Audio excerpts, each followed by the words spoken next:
প্রিয় ধর্ম জিজ্ঞাসু ভক্তমণ্ডলী, আজ আমরা শ্রী রাধার আবির্ভাব লীলা অর্থাৎ জন্ম রহস্য জানার চেষ্টা করব। শ্রীমতী রাধিকার আবির্ভাব সম্পর্কে বিভিন্ন পুরাণ এবং বৈষ্ণব সাহিত্যে নানান ধরনের আলোচনা দেখতে পাওয়া যায়।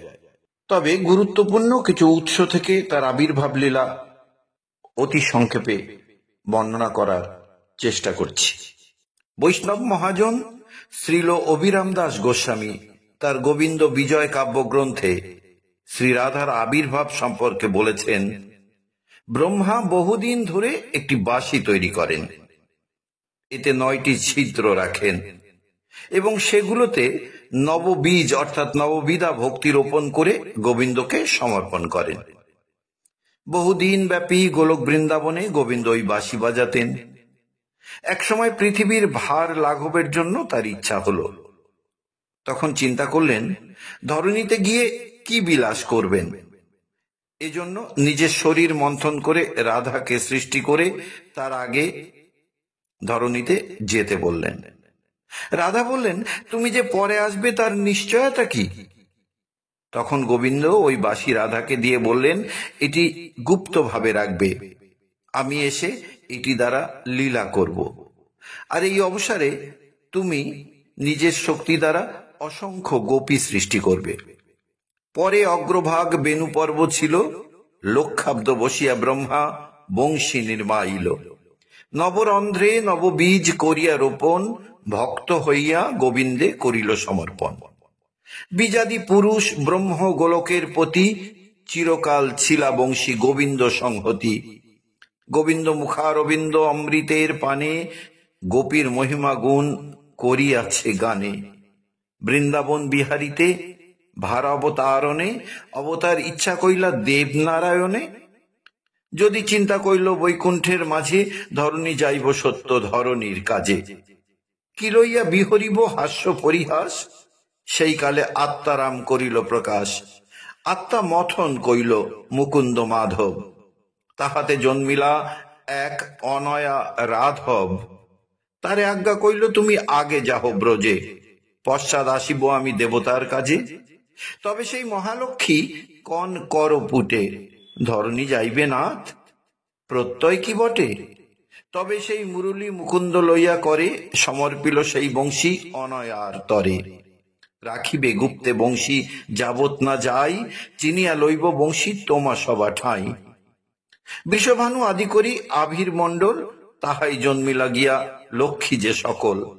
রাখিয়াছিলেন বংশী প্রেমের সংপুটে, যার প্রেমে তিলক গোবিন্দ নাহি টুটে।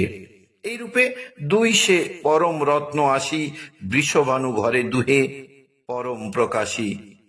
দ্বিতীয়ত, পদ্মপুরাণ মতে, পদ্মপুরাণে বলা হয়েছে, ভাদ্র মাসী শীতে পক্ষে, অষ্টমী সঙ্গকে তীথৌ, বৃষভানুর যজ্ঞ ভূমৌ, জাতা সা রাধিকা দিবা।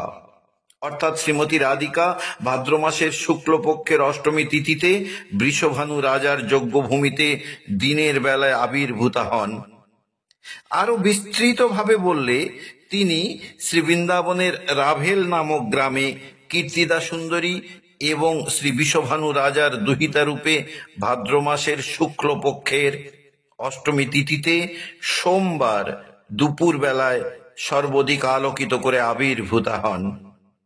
বৈষ্ণব রসিকরা শ্রী রাধার আবির্ভাব মাস, পক্ষ ও তিথি সম্পর্কে হাস্য করে বলেন, কেন ভাদ্র মাসে?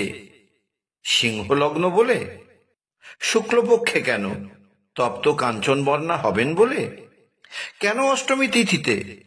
কৃষ্ণের মতো একই তিথিতে এবং কৃষ্ণ প্রেমে বিগলিত হবেন বলে। তৃতীয়ত, ব্রহ্মবৈবর্ত পুরাণ মতে গোলকধামে একবার শ্রীকৃষ্ণ দুই ভাগে ভাগ হন। তার ডান দিকের অঙ্গ থেকে একটি শ্যামবর্ণ মূর্তি অর্থাৎ শ্রীকৃষ্ণ, এবং বাম অঙ্গ বা পার্শ্ব থেকে একটি হেমাঙ্গ মূর্তি অর্থাৎ রাধারানী প্রকাশ পায়। এই হেমাঙ্গ মূর্তি শ্যাম মূর্তিকে অর্থাৎ রাধা কৃষ্ণকে লাভ করবার জন্য ধাবমান হন বলে ওই হেমাঙ্গ মূর্তি রাধা নাম ধারণ করেন। এই সময় শ্রী রাধার রোমকূপ হতে অসংখ্য গোপী এবং কৃষ্ণের রোমকূপ হতে অসংখ্য গোপ এবং গাভী আবির্ভূত বা সৃষ্টি হয়। প্রশ্ন হলো, গোলকের রাধা বৃন্দাবনে চলে এলেন কিভাবে? বলা হয়েছে, গোলকধামে বিরজা সখীর কুঞ্জে কৃষ্ণ একসময় তার সাথে মিলিত হন। কৃষ্ণসুখা সুদামা দ্বার রক্ষী ছিলেন। রাধা সখীদের কাছ থেকে সে খবর জানতে পেরে সেখানে যান। সুদামা তাকে কুঞ্জের ভিতরে যেতে বাধা দেন। তখন রাধিকা সুদামাকে অভিশাপ দেন, দৈত্যরূপে জন্ম নাও। সুদামা পাল্টা অভিশাপ দেন, তোমার গোপকুলে জন্ম হোক, 100 বর্ষ কৃষ্ণ বিরহ সহ্য করবে। উপরোক্ত অভিশাপের দরুন বৃষভানু রাজার গৃহে শ্রীমতী রাধিকা আবির্ভূতা হন। বৃষভানু রাজার স্ত্রী কীর্তিদা বায়ু গর্ভ ধারণ করেন। কিছুদিন পর বায়ু প্রসব করলে তার মধ্যে রাধা আবির্ভূত হন। 12 বছর পর বৃষভানু আয়ান গোপের সাথে রাধার বিবাহের উদ্যোগ নিলে রাধা নিজের ছায়ামূর্তি তৈরি করে অদৃশ্য হন। এই ছায়ামূর্তির সাথেই আয়ান গোপের বিবাহ হয়। অন্যদিকে ব্রহ্মবৈবর্ত পুরাণের প্রকৃতি খণ্ডে রাধা শব্দের উৎপত্তি দেখা যায়।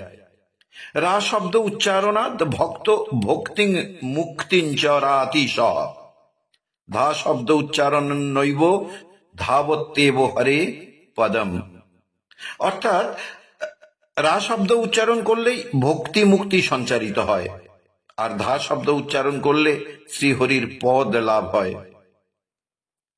চতুর্থত, ললিত মাধব নাটক মতে শ্রীল রূপ গোস্বামী লিখিত শ্রী ললিত মাধব নাটকে শ্রীমতী রাধিকার আবির্ভাব লীলা সম্পর্কে একটি কাহিনী আছে।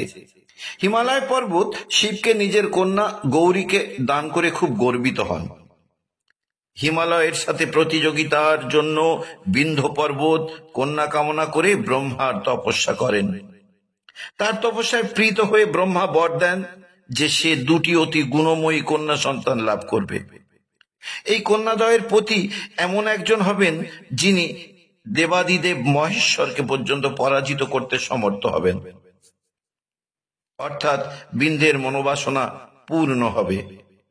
একসময় শ্রী বৃষভানু রাজা এবং তার ভাই চন্দ্রভানুর 2 পত্নী গর্ভধারণ করেন। ব্রহ্মার প্রার্থনায় যোগমায়া এই 2 গর্ভ আকর্ষণ করে এই 2 কন্যাকে বিন্ধ্যগিরি স্ত্রীর গর্ভে স্থাপন করেন।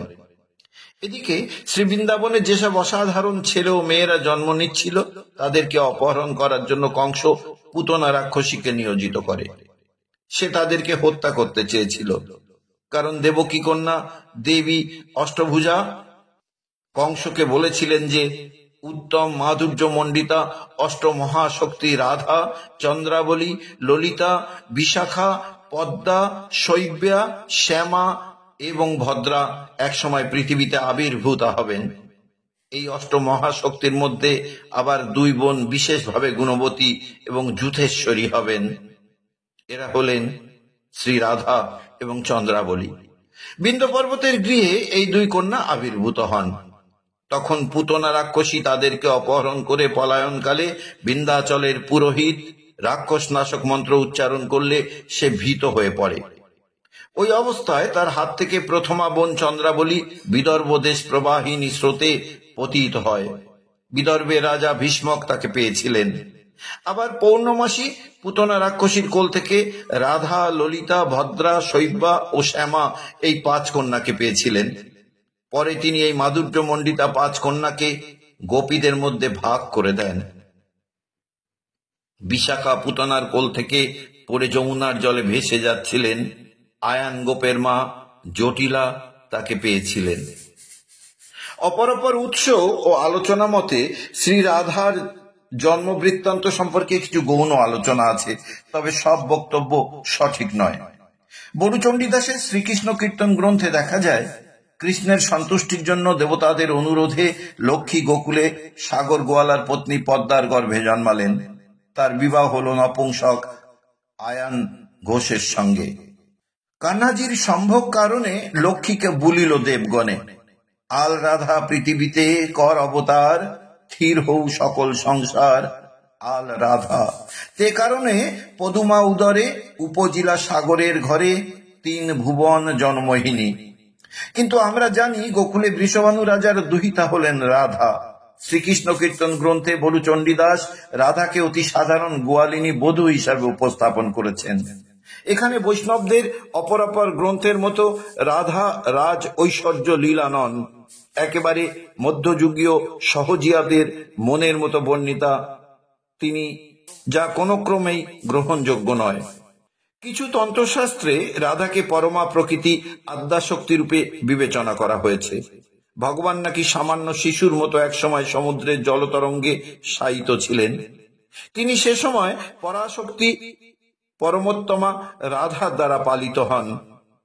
নিরাকারা জ্যোতির্ময়ী নিত্য লীলাময়ী সেই রাধা বারবার মহাসমুদ্রে বিচরণ করেন। সেই অজনী সম্ভবা রাধা সৃষ্টি করবার জন্য মনস্থির করলেন এবং নিজ হৃদয় থেকে পুরুষকে বার করলেন। এই পুরুষই লীলাময়ীর লীলা পালনের জন্য সবকিছু সৃষ্টি করলেন। এখানে নিরাকার নির্গুণা প্রকৃতি সগুণা ও আকার সম্ভূতা রাধা হলেন বিশ্বকে লীলা চঞ্চল করার জন্য। এক কথায় তন্ত্রশাস্ত্রে শ্রী রাধা নিজের স্বতন্ত্রতা অর্থাৎ নিজেই নিজেকে সৃষ্টি করে পরে ভগবানকে সৃষ্টি করেন।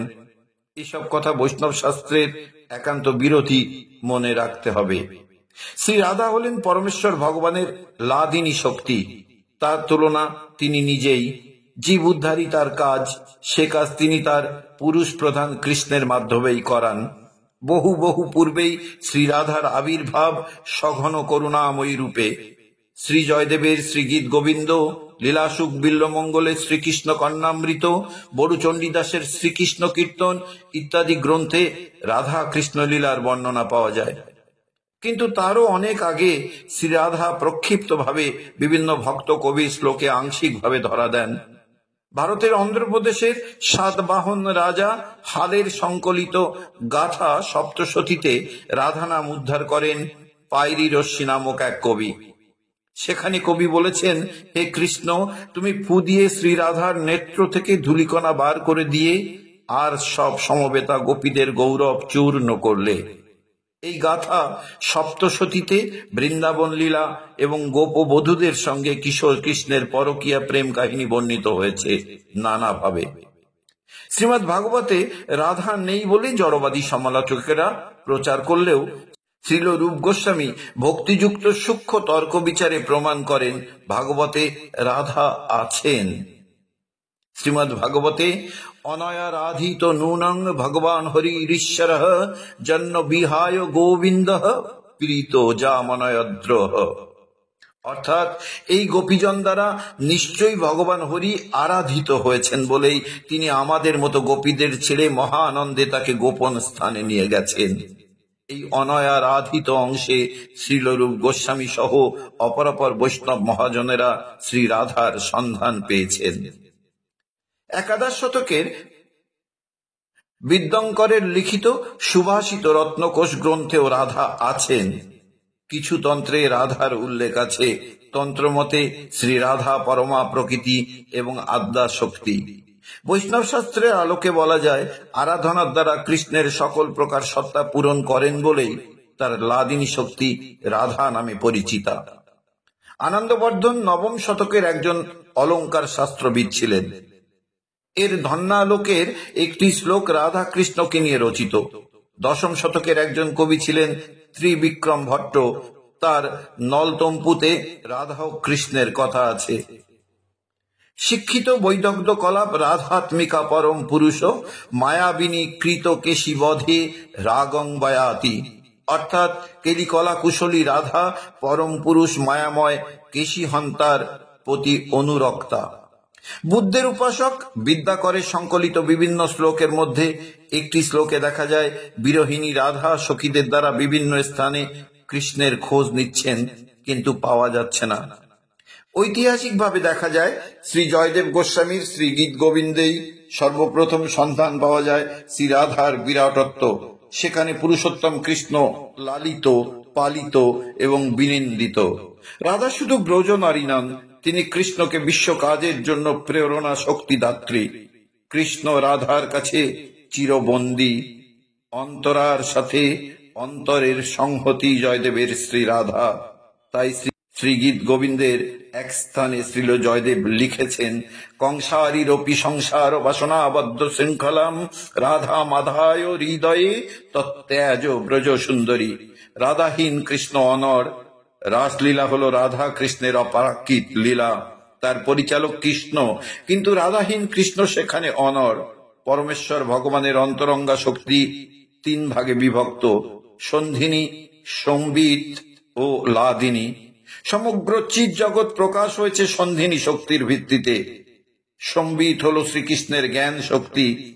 কৃষ্ণ ভক্তরা এর সাহায্যে পরমেশ্বর ভগবানকে জানতে পারেন। লাদিনী শক্তির মাধ্যমে শ্রীকৃষ্ণ চিন্ময় আনন্দ উপভোগ করতে পারেন। এই শক্তির কৃপাই ভক্তরা কৃষ্ণ প্রেমের আনন্দ সমুদ্রে অবগাহন করতে পারেন। এই লাদিনী শক্তির মূর্তি হলেন শ্রীমতী রাধা রানী। সুধী ভক্তমণ্ডলী, আজ এ পর্যন্ত। সবাই মিলে বলুন রাধা রাধা।